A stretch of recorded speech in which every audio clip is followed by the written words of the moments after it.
Well, a big good morning to all of you joining us coast to coast today for another exciting Exploring by the Seat of Your Pants broadcast. For those of you here for the first time, of which we've got quite a few, including our speaker today, we are all about bringing conservation, adventure, and science into classrooms around the world. And everything we do goes to our YouTube channel. So you can check out like 4,000 other programs. You can check out this one in 3 weeks, 3 years, whenever suits you best.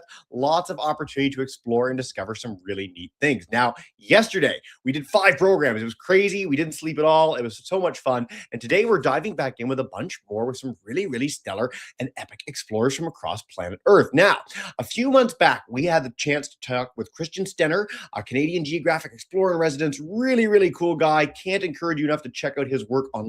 And today we're continuing with another Trebek Initiative Canadian Geographic supported explorer in Andrew Budziak. So I know spring is here, Newfoundland, where snow just melted. And so it's just getting warm. And so what we wanted to do to commemorate the warmth is to plunge you back into icy water and make you remember everything that there is about winter. I'm so excited to welcome in Andrew to talk about his project, Freeze the Future, as he goes exploring some of the most forbidding and chilly environments on planet Earth. Now, without further ado, Andrew, welcome to the broadcast. And thanks so much for being here today, man. Thank you so much for having me, Jesse. Hello, everybody. Welcome, welcome, welcome. I think we should get ready to dive. Dive in. Dive in. Let's go. Let's do it. All right. So the first thing that we're going to do for our epic ice dive today is get dressed. As you can imagine, it's really, really, really, really cold. That photo that you're looking at there, that is my friend Callum, and he is under about this much ice. There is a hole that was cut. You can't see in this photo, but there's a hole that was cut in the ice so we could get in. So the first thing we're going to do is put on they look like long johns. They're like really fancy, expensive pajamas. And then over top of that, we put on this nice, warm, cozy suit that zips up, covers to our ankles and to our wrists. But that stuff's not waterproof. We want to keep the water off us. So we're going to put on what's called a dry suit, and we pull it on and we pop our hands through these rubber things. It's got these really cool boots. And then we pop our head through, we put on a hood, we put on a mask, we put on our tank, and then it's time to get in. So for this presentation, I want you coming along with me on this journey. Yes, it's cold, but hey, we're going to be safe. We have all the gas we need to breathe. We have our masks. We have our line. You can see that yellow rope that's going out to keep us safe. That's me. I am a journalist. I'm a photographer. I'm a filmmaker. I'm a diver. And that's me prepping one of our ice sites right there. You can see on the right all of our tools and blocks and shovels and picks. And then I'm wearing a really goofy hat because it's super cold and I like to stay warm. And I'm eating lentils or something like that out of a cup. So let's take a look at this. This is not a map of Canada. It looks like Canada, right? Actually, what this is a map showing just the bodies of water in Canada. We have over 2 million lakes in Canada, over 2 million. Isn't that crazy? So that is just showing rivers and lakes and ponds and streams and things like that. So there is a lot of water in Canada and it gets pretty cold and those lakes freeze. This is my friend Andy on the left. I'm Andy, he's Andrew. And there we are on the right, looking very cold. Andy's a scientist. And I started to talk to Andy one day. I had a phone call with him. And I said, Andy, like, what's cool in science right now? What's new? What's the interesting thing? And what he told me was that in his world, he studies lakes, especially in winter. And he got really excited by something. Scientists usually don't study lakes in the winter because it's really cold, it's dangerous, it's hard, it's expensive, but he really likes doing that. And what he said was, when the lakes freeze, they don't freeze all the way down. It's not like, when you get when you pop ice out of an ice tray and it's entirely frozen, that block of ice, it's not like that. There's, about this much ice that forms on top of lakes. So there's like ice across the top that if it's thick enough, you can skate on or even drive a truck over. But below that, there's water and there's still fish in there. There's still life. There's still things happening, but it's trapped under that ice in the winter. So what Andy wants to know is what happens under that ice in the winter. So he said, it'd be really cool if somehow we went under the ice and we got algae. I'm going to tell you what algae is in a second, but he's like, what if we can get some algae from under the ice? And I said, you know what? Let me get a team together and do that. So before I go any further, I'm going to let Andy explain why algae is so important to us. So these will straddle 4 o'clock. Algae, really shortly, are like tiny plants that live in water. And there are algae in just about every water that hasn't been through a processing plant of some type. A puddle on your road, in your swimming pool, in lakes, streams, ponds, rivers, oceans. And they can also range in size. The smallest things that we kind of dump into that category of algae, like a couple thousandths of a millimeter. And then the biggest algae at the other end are the giant kelps, you know, the tree-sized things that you see out along the coast of British Columbia.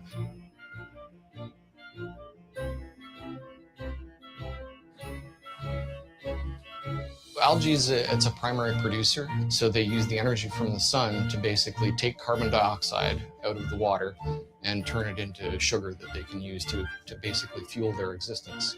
So for us, they're very, very important because when they take in carbon dioxide and photosynthesize, they breathe out essentially oxygen.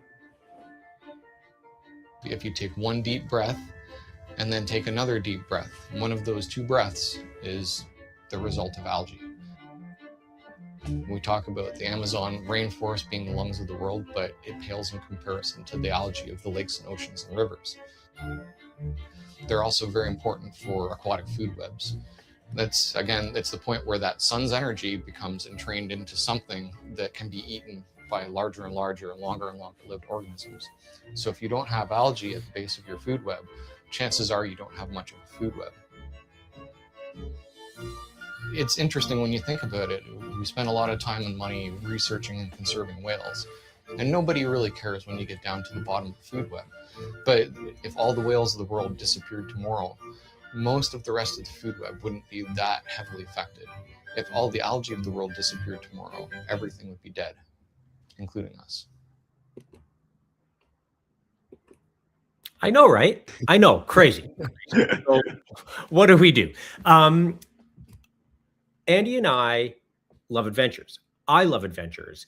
So we decided, hey, let's see if we can get some of this algae from under the ice and take it to a lab, put it under a microscope, see what's there. We could even send it off to really special labs so they could look at the DNA to see what's inside of it.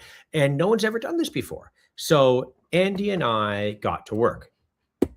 We made some really cool things. We bought this drill on the right that you could take under the ice, and we made these domes to try to capture this algae, to try to get it. And remember, in that video, all the algae you saw is like really, really, really, really small. You can't see it with your eyes. It lives in the water, and it's hard to see. So we get the water, and then later we look at it with a microscope. So we started working on this and figuring out a plan.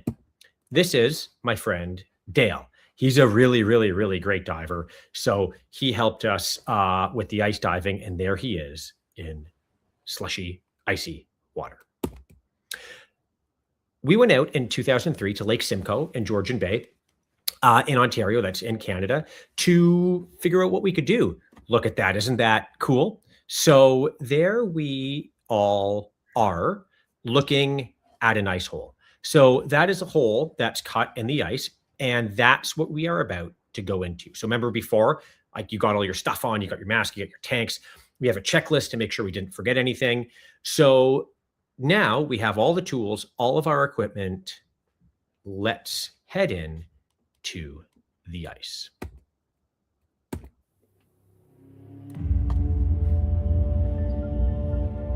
We have very little idea of what's going on under the ice, and we're seeing that ice disappear. We run the risk of never having understood how important under ice processes are before we don't have ice to study anymore.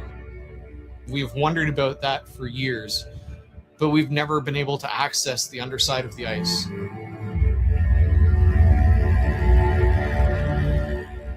This work's never been done because it's difficult, it's dangerous.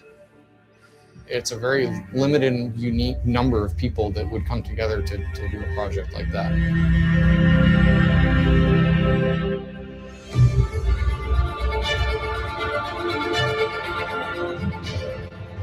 we're going to be losing heat the second we hit water. We're going to be cold. The algae will be likely on the ceiling of the ice trapped in here.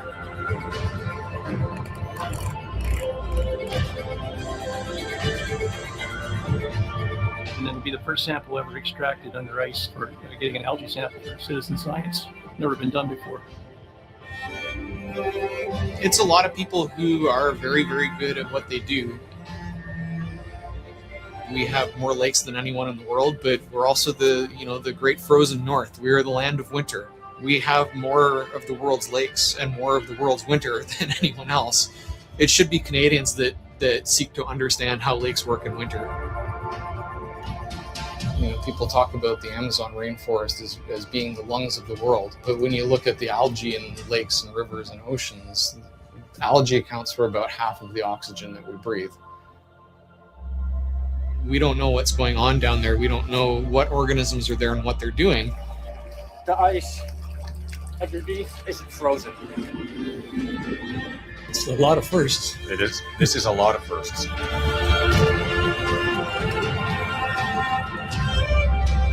This is like the Great Lakes equivalent of a mission to Mars.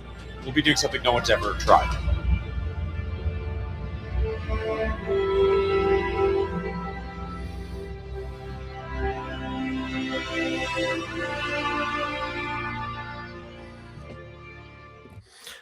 Great. Well done. There is our first dive. We've all done it. We're all a little cold, but we know what we're doing now. So what that video showed was how this all works, like what we do under there, what ice divers do for this project. And what's really cool about this is my team. So Andy's a scientist. He gets paid to be a scientist. But the rest of the dive team, there are a bunch of us. There are about 15 of us that dive for this program. Everybody has a different job. One of the divers, Callum, you'll see him later, he's an engineer.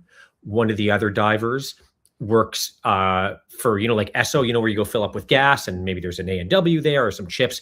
That's where he works. He makes sure all those places have food.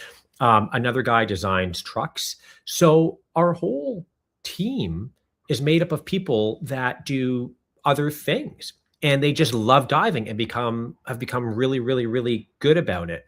So I think when you are in school or in high school or university moving along, one of the best things that you could do is sign up for extracurricular.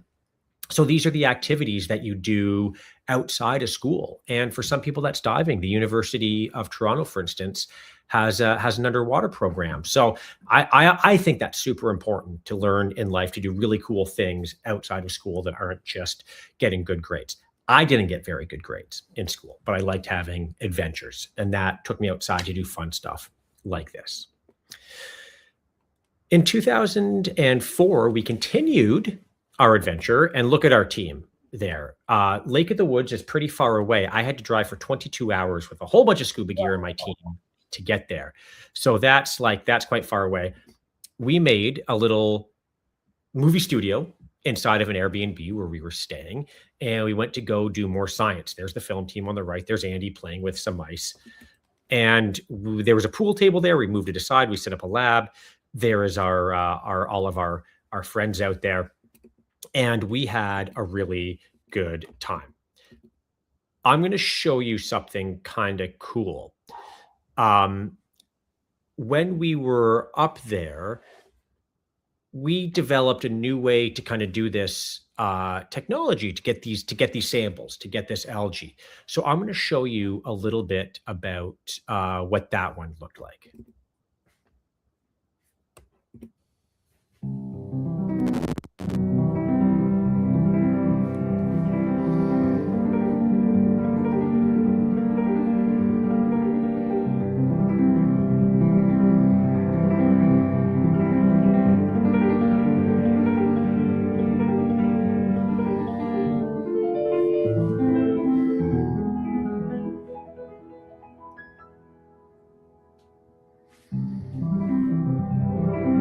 Clap, clap, clap. Dale did a great job. So you don't see me in a lot of these videos because I'm the one holding the camera. So sometimes you see me, but often I'm under there with a camera. We like showing what happens with our adventures. So we went back to Lake of the Woods the next year. And what we decided is that we really like this and we want to do this work every winter. So that's my friend Callum. You could see that's him cutting open the hole using a chainsaw to get through because the ice is really, really, really, really, really, really, really thick and super heavy. So that's how we get our holes open. You can see it's also super cold. That's me on the right in the back of a truck getting dressed. That's Dale on the left. He's holding ice tongs. Those are the things you use to move the ice blocks around because they're really heavy. And this is, I'm going to show you a couple of photos of what it looks like down there. So if you're with us on this dive, you have to have all your gear on, but you also have to be able to use all this equipment. So this is what we use. This thing on the right, you see that red box? We call that the sample jail. So when we get a sample in a bag, that's where it goes in. It goes to that box. It's got the pool noodles and it kind of floats along. And that's what it looks like when you go down to the bottom and look up. It's super dark, or it can be dark. It can be green, it can be blue, but it's really, really, really beautiful. And these are our samples. This is what they look like in bags when they come out. Look at all these people. This is the kind of team it takes. So that person in the front holding the shovel, her name is Janaea, and she's actually a midwife. So she delivers babies. That's her job. We didn't need any babies delivered on the ice. That's not something that we had to have happen. But she is very good at medical stuff. So she was there to help us if anything went wrong. Ice diving is pretty dangerous. It's a dangerous thing to do. So you have to be really, really, really trained and skilled. You have to practice it. You have to have the right equipment. You have to know what happens when something goes wrong. So she was there to help us if something went really wrong. And luckily, nothing bad happened. We have those tents in the back, which people use for ice fishing. We use them to stay warm. And look at all those divers in the water having a great time. Here's another look of what it looks like underneath. How cool is that? And there's my friend Jill. Jill on the right, that's Jill Heinerth. She is one of the most famous cave divers in the world. So she explores caves, which is so cool. So she came out to help us under the ice because she's really nice. She also took a bunch of these photos, which was great. And there she is. So her setup is a little different. She's got those two tanks on the side, and that's for really specifically for diving in caves and also under ice. Look at this. How cool is that? It really does feel like another world under there. And you can see those yellow lines. Those are there for safety to make sure that if we get lost or separated, we could get back to the hole. So here is the team sending out samples. There's Andy, that's Callum in the water. There's a Canadian flag, and that's Miro holding the line. Last spring, this is actually not last week, I should say about 2 months ago. This is a little old, that slide. But we went out to the Ottawa River. Look at that water. Look how brown that is. We wanted to see if we could dive there. We couldn't. It was too hard for this program. So we want to try to do it next year. There are all sorts of challenges. You never know when you're on an adventure what's going to happen. I have 2 minutes left. And what I want to talk about is science. So we're doing this to figure out what's happening under there, what's going on with this algae. And I want you all to do a little experiment right now. Andy explained what algae was. He said it was kind of the lungs of the world. It helps give us oxygen. Take one breath. Take another breath.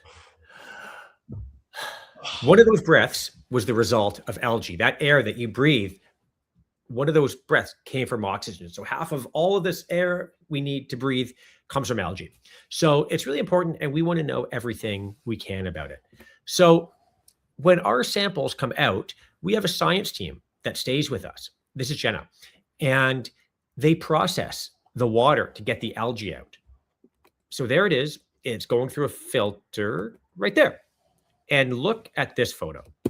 On the side there, that's all of the algae that gets trapped there. So this stuff is actually going to the Canadian Museum of Nature in Ottawa. And it's going to be frozen. I don't know if you guys have seen Jurassic Park, but it's kind of like that. This information is going to be frozen in a really, really, really, really cold freezer for hundreds, maybe 1,000 years. So these samples can be studied by future scientists. Look at this. This is a Leucocyra islandica. This is the kind of algae that we found living on the bottom of the ice. Isn't it cool? It looks like little ladders. So this is taken from under a microscope. And this is the algae frozen. This is how it gets cryopreserved. That's what that's called. And there it is. Isn't that awesome? So there's me looking at some of the ice that came out. I love diving. I love ice. I love adventures. And look at all of these people. This is our team. This kind of thing takes so many people. On the right there, in the black and white photo, that girl on the right, that's Sophie. She's a student. She was a high school student that came out to help us with some of the science. And the amazing thing about science is sometimes when you're studying it in school, it's really hard and there's a lot to learn and you're just like memorizing. But once you kind of get past that stage, a lot of science takes you out into the field doing really, really, really cool things. I'm not a scientist. That's not what I do. My degree is in journalism. That's what I studied. I studied how to tell stories. But I'm able to work with scientists. I'm able to use my skills as a photographer, as a video maker, as a diver to do really awesome, cool things. And a lot of the Explore by the Seat of Your Pants speakers that you're going to hear in a lot of those videos, a lot of those people do really cool stuff. Sometimes they're scientists and sometimes they're not. What's important is that you're interested, you get involved. If you have a passion for being outside, if you like climbing trees, if you like looking under rocks, if you like bugs, if you like birds, if you like bats, hold on to that passion and use it, because you could do that for a living. You could do it. You could be like some of these people here that have other jobs, but then come out to help on things like this. So when anybody asks me, hey, how do I do this? How do I do cool things? The most important thing is to stay curious, stay involved, stay interested, and just get out there, get your hands dirty, get them cold, get them wet, and do awesome things. So thank you so much for listening to my presentation. It was an absolute honor to share what I love doing with all of you. So cool. Thanks, Andrew. Geez. And I'm going to make sure that all our registered classes, you'll have Freeze the Future. You'll have Andrew's Instagram. We'll make sure you can follow along with his adventures now. In the future, you can check out some of the extra stuff he's done in the past. This is just one of many amazing expeditions and things that Andrew's been involved in. So can't recommend his work enough. And we will obviously have you back to talk about other things that you're up to in the not too distant future. Thank you. But what we're going to do right now is dive in with Q&A, because that's half the fun. So we've got a bunch of questions already. I'm going to start with maybe an easy one, which is the coldest water you've ever been in, and how cold the water can get, even, because there might be a limit on that. So this is kind of a bit of a trick question. Freshwater. So I do this in lakes. I don't do this in oceans. That's a little bit different. But freshwater doesn't have any salt in it. It doesn't go below 0, because if it did, it would turn to ice. So we wear computers. We wear these things on our wrist. They tell us how deep we are, how long we've been in, all sorts of other information. It also tells me how cold the water is. So I always look. And usually when we do those dives, the water is 2 degrees. But that's kind of deceptive, because water actually gets you colder 10 times faster than air. So let's say you went outside and you were just in shorts and a shirt, and you stood out there and you were able to stay out there for 1 minute. And then you're like, I'm cold, I'm going in. If you were staying in that same temperature in the water, you'd only be able to last 1 minute. So 2-degree water is really, really, really cold. I'm sorry, I realize this is in Celsius. Fahrenheit, that's just a little bit above the freezing point. So the coldest air temperature, like outside the air, that I've been in is -26, or that we've done a dive in, is -26 Celsius, which is about -14 Fahrenheit or something like that. So it's really, really cold, the air. And actually, when you get in the water, we have electric heating in there. You're kind of actually warmer than you are on the surface for about an hour anyway. But great question. Great question. I want to put this in context for some of our students too. So I once did the Toronto Triathlon, and it was 14-degree water, and I was the only person not in a wetsuit. And when I jumped in, it knocked the breath out of me. I was like, oh, So it's a lot warmer than the water Andrew's diving in. Great question to kick us off, guys. All right. How long can you stay under? You gave us a little bit of a sense of on land and in the water, but with all the gear, with your super suit on, is there still a limit, or are you basically good for the entire time as long as you want to be? I could do, so it depends on your body. It depends on your comfort level. Also your exposure. If this is your very first time doing this, you're not going to last very long, but I do it a lot. So I'm kind of used to it. I can do, like, my max is 2 hours. And then I'm kind of like, I got to get out of here. But for safety, we tell our teams, get all of your work done in under 90 minutes, an hour and a half max. But almost all of our dives are 1 hour. That's a great amount of time. So let's just say 1 hour, but you can go longer. Question is a follow-up. So this is for me, but like, if the suit's pretty warm, is it because of your face? Is it because of the exposed parts of you that 2 hours becomes the limit? Or is it just generally your whole body, the suit starts not working at that stage? What's the deal? Our bodies can stay not, I wouldn't say warm, but not cold, because we have electric stuff under there. We have a lot of layers. Your fingertips get really cold. Your toes get cold. And also your face is exposed like this. You have a hood and your face is like this. And you have a regulator, the thing you breathe in your mouth. This gets really cold and your mouth starts to go like this. So bubbles come up and the regulator it can fall out of your mouth. So you got to bite down with your teeth and do everything you can to keep your mouth kind of okay. So yeah, like an hour is a good amount of time. Andrew, we missed that. Can you show us what happens to your face again? Like, quite how mushy are we going to get here? This is for science. For science. This Like is this. Yeah, perfect. Okay, With your good. mask, yeah. As long as we're clear. Katie in Nicaragua. Hi, Katie. She wants to know if there's any really weird creatures you've seen under the water. So you're hunting the algae, but has any like strange thing come up and licked your face while you're under there? So fish don't want anything to do with us when we're down there. They see us, they see our bubbles, and they go, "Oh, we're getting out of here." But there is one spot that I dive, and this isn't in the winter. This is in the summer, and there is a fish called a bass, and their bass are all over the place, and they're kind of like curious. They kind of go up. They've got some attitude. So for like 2 years, I would dive at this spot regularly. And there was a big rock. And every time I would go in the water, this one bass would come out. And I could tell because I had a little cut right there, maybe from a hook. And it was big and it would come up to me and it would look at me. And as I was getting ready to dive, I was, getting set out of the water. It would just kind of float around and looked at me. And I called it Billy. So Billy the bass came out, checked me out, wanted to see what I was up to.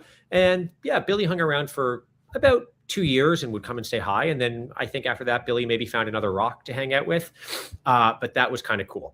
Generally under the ice, when we're doing this stuff, you might see a little fish, a couple little fish here and there. But generally in the winter, fish like to be like really chill and they go further down and they just kind of relax. So we're not splashing around too many fish. But I have been in the ocean. I've also seen a lot of great creatures out there like sharks and octopus and pufferfish, the one that blows up, and cornetfish with a big nose that looks like a trumpet. So there's all sorts of great stuff out there. I've got to say, just the professional detachment note at the window, your ability to like physically describe the thing you're talking about is top tier in the history of exploring by the seat of your pants. So thank you for being you. I love that you ran into a recognizable scarred animal. Like, it's very Disney of you. Well done. We've got a question about how thick the ice is. You showed the guy with the chainsaw and then the big tongs, which I think of Frozen, the movie, when I think of Frozen. How thick does the ice get? Like, and does it get to a point where it's too heavy to lift? Let me show you this right here. Hold on. We got props. Bad props. This is just a box that was sitting around. This is about the size of a small block of ice. So this is very similar to just what like a small block weighs. This as ice would weigh 100 pounds. Like this would weigh 100 pounds. How crazy is that? So if that was ice, but they can get, so the thickest ice we've pulled out is over 2 feet thick. So that's like this. And they're really big. They're really, really heavy, those blocks. The thinnest that we've worked on is 8 inches, which is about that, which is pretty thin. You don't want to be on ice much thinner than that. That's kind of pushing what's safe. But those big blocks, those over 2 feet blocks, they're really big. Those things can weigh up to 300 pounds. Wow. I mean, you talked at the beginning, and for our Nicaragua audience is a great example. Like in Canada's north, when the lakes freeze over in the winter, people drive across them in big trucks. Like they make ice roads. It's like a famous kind of show up here. But like, Andrew, I'm sure you've been in places like that. I've been in Great Slave Lake in Northwest Territories. I mean, it's remarkable to see a plane land on ice on the water.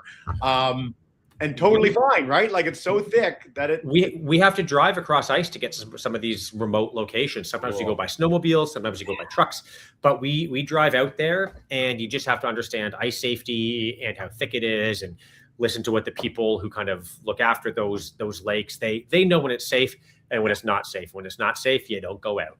That's right. Well, speaking of ice safety, we've got a question about frostbite. So this is when I was a kid. I don't know about you, but frostbite was mentioned so much when I was a child that I always assumed I would get frostbite someday. And fortunately, I have not had that. Have you had any frostbite in some of your adventures? I haven't. A lot of the people I dive with have, especially some of the older divers who started when equipment wasn't so good. So if you get frostbite, like let's say you get it on your fingers, and that's essentially when your skin gets really, really, really cold and the blood leaves it and you get some damage in your nerves. When that happens, you are going to feel colder in that spot where you got frostbite for the rest of your life. So even though you kind of get over it, it's like Harry Potter's scar. It never really goes away. So some divers that have been doing this for a really long time and have had frostbite, that's the part that gets cold the fastest. So I work with some older divers who they're like, yeah, my left pointer finger gets like super cold after 5 minutes because I had frostbite once. Huh. I love that you mentioned that before gear got better. So this is a question that we get a lot in these programs. We're actually going to take a version of it in a second, but like so many questions are around danger and how sketchy everything is. And I can tell you, and you attested to this in your whole program, but like there's so much prep to avoid there being danger. There's so much preparation that's done to prevent there ever being an issue. You talked about Jill Heinerth. We've had her on like 30, 40 times in the program. Oh, great. She mentions being afraid all the time and preparing, and it's longer to get ready for an expedition than it is to actually do an expedition, because you're trying to make sure that no one gets injured, no one dies, no one gets frostbite in their extremities. And I think we've gotten better and better at that over the years compared to, as you said, some of the older adventurers when they went out and it was like, well, we've got a bit of fur, let's jump in the water and see what happens. My goodness. That's right. Yeah. So on the danger note, have you experienced any danger? Is there any time you've been on an expedition that you felt afraid or, something was a little too sketchy for you? Anything to share? One of the interesting things about doing exciting things like going to volcanoes or climbing or diving or exploring is really being able to train your mind. And what that means is not freaking out. So sometimes something little can happen and it gets your mind going and your mind starts getting weird and you go, what if? So there have been small things that have happened. My mind starts like kind of panicking. And in those moments, you got to breathe and you got to calm down and you got to remember your training and remember you're good at what you do and you know how to do this and you know how to get out of the situation. One issue I had once is the thing I breathe through. We have two regulators, two things to breathe through. So in case something happens to one, you could put in the other. Mine, the one I was using at the time, had a little thing where you could shut it on and off in case you had a problem. And the rope came along and shut it off. So I didn't have any air. I was like, uh-oh. But I know my training. So I quickly looked at the gauge and I had lots of gas, lots of air in my tank. So I spit out that one. And I put my backup on in my mouth and everything was good. I got a little bit of water into my lungs, so I was coughing a bit. But what I did was I just calmed down, coughed out the water, and then just got my body. I said, hey, let's chill out. Let's just be calm. And I just floated. And I told my diving partner, he looked at me. He's like, why are you coughing? And I said, just give me a minute, 1 minute. And I just relaxed like that, fixed the problem, changed it. And I'm sure Jill has told you about this. Anyone can cancel any dive anytime for any reason.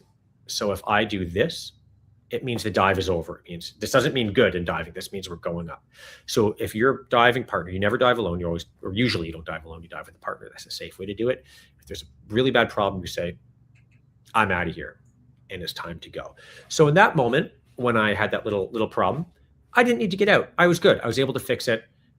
And after I looked at my buddy and I went, I'm good. This means okay. I'm like, I'm good. Let's keep going. Yeah. So that's a small example, but things happen underwater. It's a matter of knowing your training, knowing how to fix things, and also your mind, keeping your mind in the game and keeping yourself in control. It's a really good story. We talk about scuba diving a lot in this program. We've got a lot of marine biologists on, a lot of people that go beneath the waves.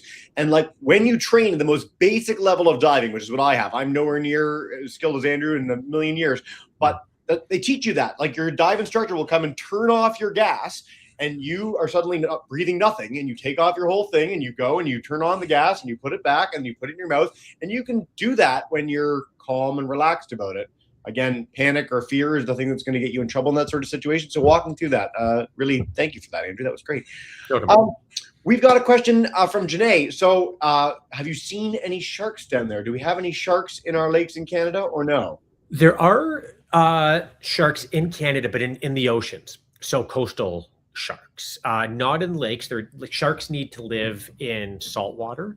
So our lakes that we have, so the lake you might see at your cottage, that's freshwater. So what that means is like there's no salt in it, and it doesn't take a lot. You could purify it and you could drink it. Salt water, what's in the ocean, is completely different, and different animals live in different kinds of water. So sharks aren't in lakes. I have never seen a shark diving in lakes in Canada. Be very shocked.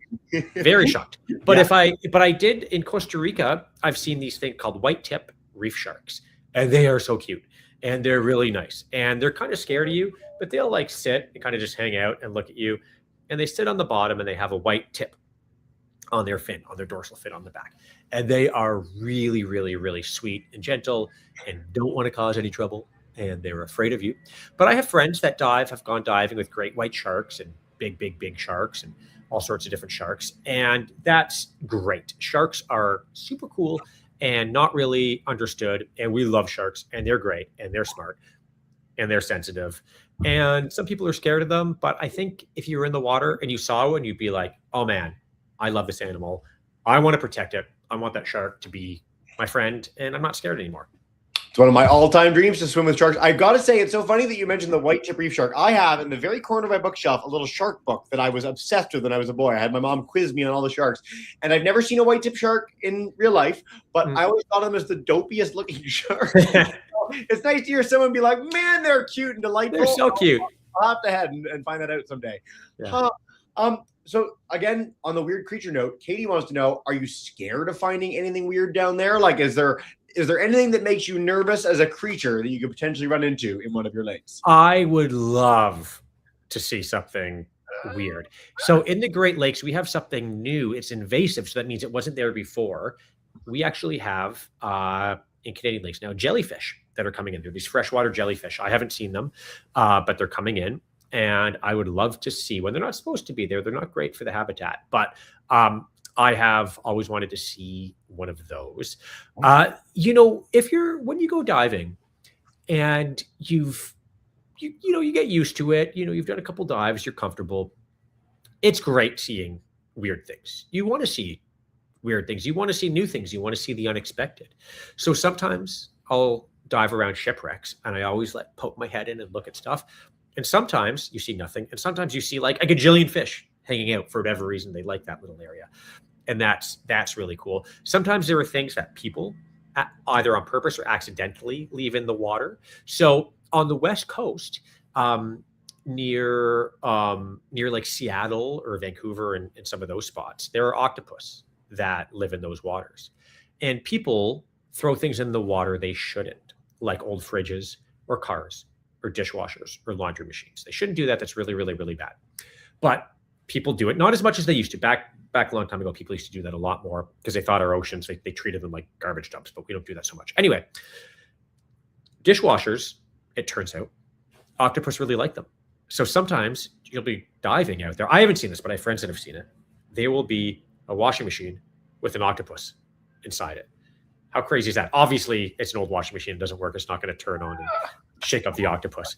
But yeah, you'll see octopus living in places like that. And you never know. It's a completely different world. I mean, most of our world is water. So there's a lot of weird stuff that happens down there and a lot of stuff we haven't seen yet and may never see. Yeah. I love that the framing of the question is sort of like, oh, are you kind of worried? And your answer is what I would expect so many of the people who come on our show, which was like, yeah, bring on the weird creatures. The stranger, the better. I want all of them around me at once. weird follow-up. I've got to ask about this because I've not heard about this. There are jellyfish in Canadian lake. Like, how did they get there? Is this people not cleaning their boat properly and then bringing them? Yeah, I don't know if we know. This is a pretty recent thing. I don't know a lot about it. Yeah. I know people that have seen them, but it's a pretty new thing. And the first divers that saw them in freshwater were like, what? So it's a thing that I want to see. They're really small. They're not like big jellyfish. They're quite small. So that's the thing that I'd like to learn more about. Maybe anybody here that has a presentation before the end of the year coming up, or a project or something for next year, you can, or if you want to look into it in the summer, I'm sure there's lots of stuff out there that you could read. Our students could become biologists and go track the invasive jellyfish.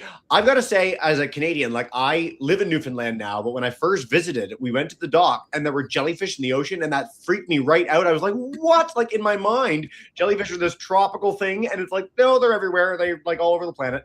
And they're so beautiful. They're so beautiful. They're really nice.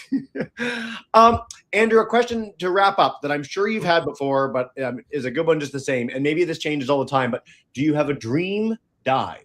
A best place? Could be a lake, could be somewhere else. If you go anywhere in the world to go underwater, where would you go? I want to go to Lake Hazen. So get a globe and stand over it, like, put it on the ground and look down. And you will see it. And Lake Hazen is in Canada on the very, very top of Ellesmere Island.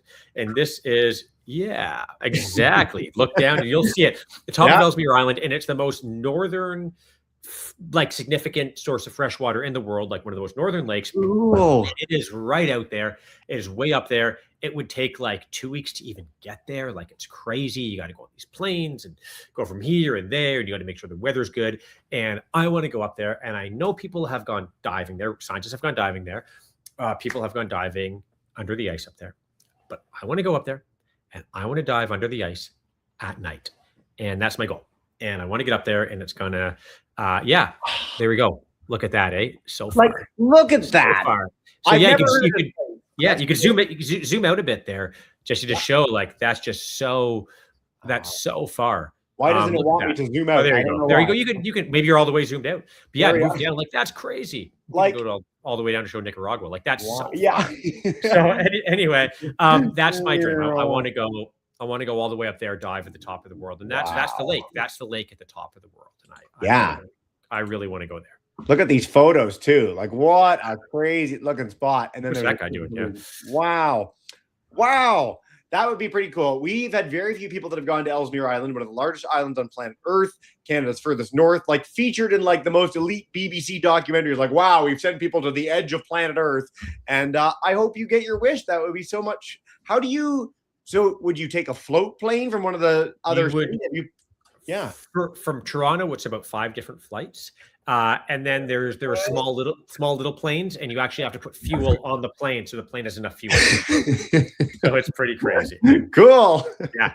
I can't wait. When you do that, you let us know. You give us a call. Absolutely. Podcast about Lake Hazen. Will do. Andrew, this has been so much fun. Please just stick around when we're done live. But before we wrap up, is there any final message you want to leave us with before we say goodbye today?